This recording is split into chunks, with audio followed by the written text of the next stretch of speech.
خلال احداث هذا اللقاء عاد والعود ايمن من خلال اللقطه الماضيه لاعب النجم البحريني المهاجم الاوحد في تشكيله لقاء الليله يتعرض للعرقله من مزمل حسين حارس مرمى المنتخب الباكستاني.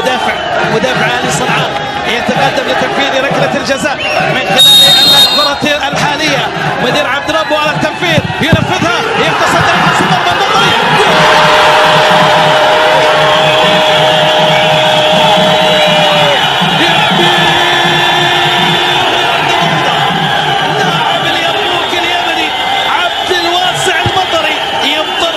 بداية أحداث هذا اللقاء البداية يمانية. المدافع أضاع في اللقطة الماضية ولاعب الوسط